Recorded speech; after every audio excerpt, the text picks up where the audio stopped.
Hi, and welcome to ADHD-friendly. I am Patty. I'm an ADHD and executive function coach, and I get up every day trying to create more ease in my life. And I love to come here and share what I've learned with you in the hopes that there might be something that is helpful for you to do the same in your life. This is episode 252. And as always, I'm going to kick us off with a celebration. It's a knitting celebration. I don't think I've had one of those in a while. I'm also going to share a concept that I'm curious if others have experienced. And it's a form of shame cleaning that I'm going to talk about. And then my main topic today is why routines that are small make a huge, almost disproportionately impactful in a positive way difference with ADHD.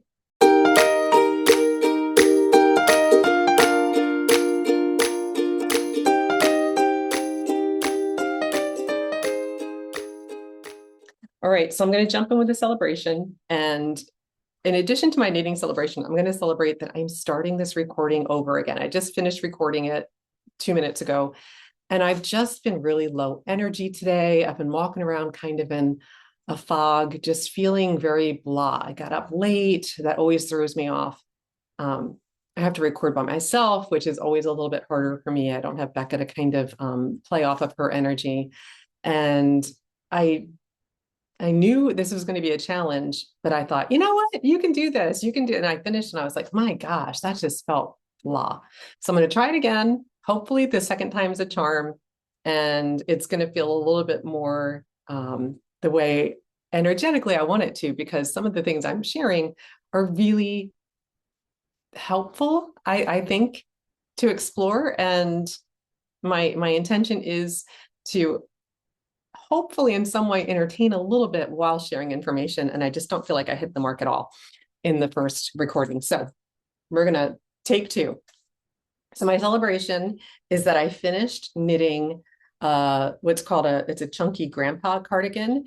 But here's the kicker. I finished it after having started it in 2020. So it's been 6 years. It was a long process. I finished it, but when I went to wear it in the fall of 2020, the sleeves, it's a regular, long cardigan, and the sleeves were ever so slightly too short. So I needed like 5 more rows on each wrist. And I I'm just not good. I'm finishing things is so hard for me. And even harder is rework. And to me, that's rework. I'm not good at, like, I'd never do the same puzzle twice. I don't like to knit, like I would never knit the same color socks twice. Um, there has to be some variation, some variety. I just really struggle with doing something again. And so it has been sitting in a bin waiting for me to go and just add 5 more rows to the sleeve and bind off again so I could block it and be done. And I finally did it this past weekend. It was one of my summer projects that I listed, and I really haven't been making any progress on my summer project. So I was like, Patty, just do it. Well, I was watching, I think, Antiques Roadshow or something, and I was like, I can just do this. I don't have to look very much. I can just, and it took me less than an hour. I was hoping I'd be able to have it here and show it to you, but it is still drying. I had to block it and it's not dry yet. So, but don't worry, I'm going to wear it this fall, and I will be highlighting how the sleeves are fully done after 6 years. But woohoo! Here's a win for finishing things. That's definitely going to go into my expected return journal section, evidence I can finish, even if it takes 6 years. All right, I don't have a product this week, and I did not shop or spend money on anything that I need to be accountable for. Another win. So I'm going to share now my my concept about shame cleaning, and I'm curious as I share this if it's just a me thing. I don't think it is, but honestly, I've never asked anybody else because the name says it all. Shame cleaning. I have a lot of shame around this. So it's a lens I'm sharing, and I'm curious if other people have experienced something similar. So there is a term or a type of shame cleaning that I think the majority of us with ADHD have experience with. Google defines it as an intense, stress-fueled cycle where severe guilt over a messy space triggers sudden, frantic, hyper-focus to tidy up. But what this type of shame cleaning is talking about is before someone arrives. So you have company coming, you have somebody stopping by, you have even like a handyman or something that's going to be installed in your house, and you're cleaning up so that whoever comes in isn't going to see something that maybe wouldn't have gotten cleaned up if they weren't coming. And I think we've all experienced this, that kind of like automatic, off the charts amount of energy and frenzy to clean up. I have painted a room before company came. I have shampooed carpets before guests arrived. I mean, I have done all of that. But what I'm referring to is the feeling of shame experienced after someone sees your mess, or after you visit somebody else's home and it's incredibly neat and tidy and organized and looks like it's ready to have a magazine photo spread done because it's just like model home, clean and organized. I've even had this happen looking at like when I used to look at social media, which I don't anymore, because I'd always get in my head like, oh my gosh, like their house, like they can just like shoot. Like there's a reason I film in the same corner. Like it's keeping this, control on what is being seen. And my examples are I've had this happen after someone used my guest bathroom. Like we have like a little half bathroom near the garage that I really never go in. And I had somebody use it and I went in because I hadn't been in it for a while. And I was absolutely mortified at the condition that the bathroom was in. And it was like somebody doing some work and they were like, do you have a bathroom I could use? And I was like, yeah. And I was like, oh my gosh, this person, like, I will never see them again. They will never be in my house again. But I was so horrified that I am like in there with a bucket of cleaning supplies and just, they were already gone. They're not going to be using the restroom again, but I am in there cleaning it, trying to almost like erase, like it felt like magic that I could like make it so that this is what they saw, not the previous version.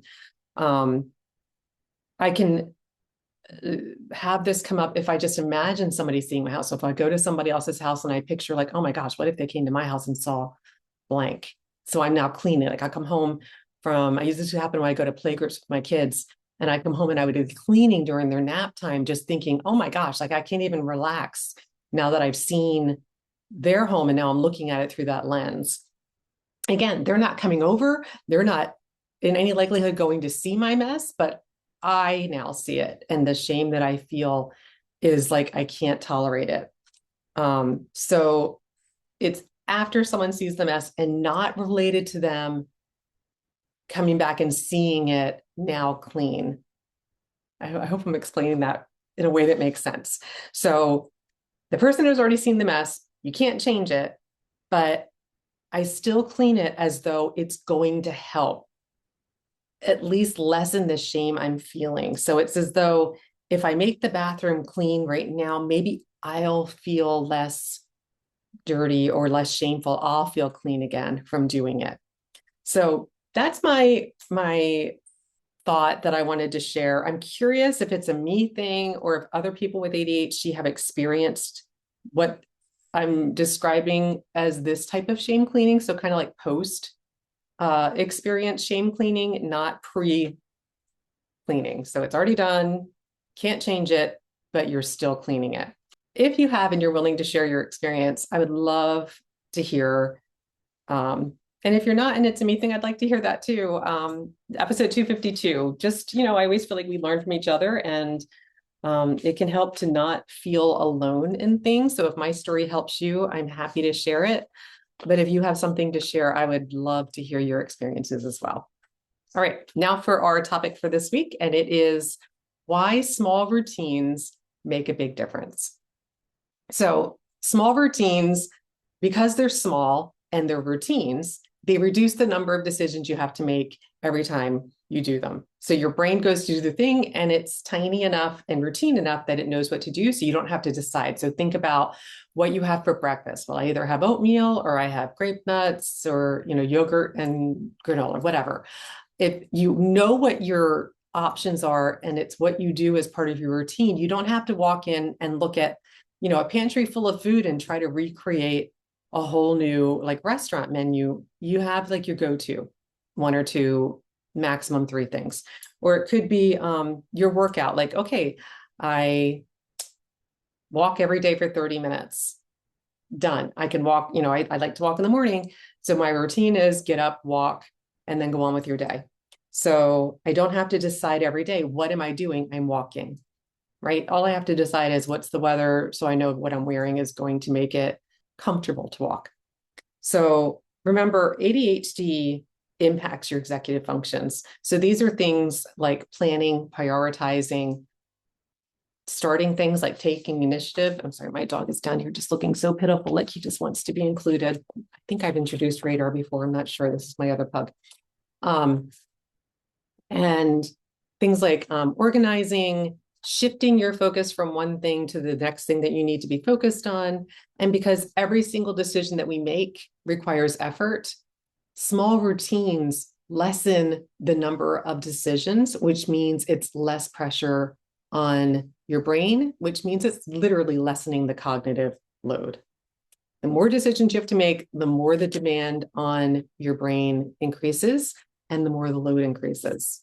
So small routines make decision fatigue less and they lighten the cognitive load. But I know with ADHD brains, we can really feel a strong resistance to the word routine. It can sound constricting and confining, and that can be true. But the type of routines that are ADHD friendly are ones that are small enough and easy enough to begin that they are pulling us into them. We are not pushing ourselves into them. So when they're implemented in ADHD friendly ways, and that means that they're predictable and they're small, they actually create flexibility and they free up energy for your brain to be able to be more creative, be able to problem solve, be able to shift when unexpected things bump around your day so that you're able to navigate with more ease because you have that extra energy that you weren't depleting by making the same decisions over and over again. Small routines support performance because they are decision shortcuts. Again, you're doing it more consistently because you don't have to decide every time what it is that you're doing. So here are some more examples of small ADHD-friendly routines. While your coffee is brewing, you open your planner. You just look at the day ahead while the coffee is brewing. You put your car keys in the same bowl or basket when you come inside every day. Easy, done. You fill your water bottle before you go to bed. So it's there, ready for you, done. You review tomorrow's schedule before you leave work that day. So you can see what's coming up. That to me is one that besides looking at your planner in the morning, looking at the schedule before you finish up at the end of the day is such an amazing routine because it gives your brain a chance to be like, oh my gosh, that's right. I'm meeting a friend at the gym. Let me grab my gym bag and throw things together. So you're not scrambling in the morning, or you have a meeting, an appointment at 8 a.m. or you have a nice wide open space in the morning that you can relax and have coffee with your partner before heading in to work. Whatever it is, it just gives your brain advanced information that you can navigate with more ease. Life will get in the way of our routines. You'll get sick. You'll go on vacation. Company will come in. Your routines will fall off. It's just part of life. This is true for everybody, not just people with ADHD.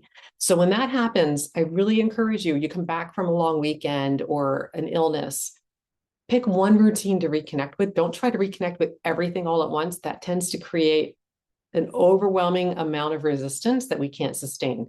Pick one small anchor, like opening up your planner while the coffee is brewing, and restart one at a time.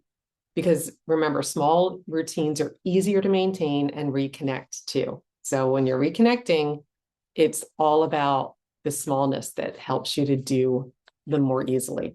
So I encourage you to ask, what is one small routine that would make tomorrow a little bit easier than it is today?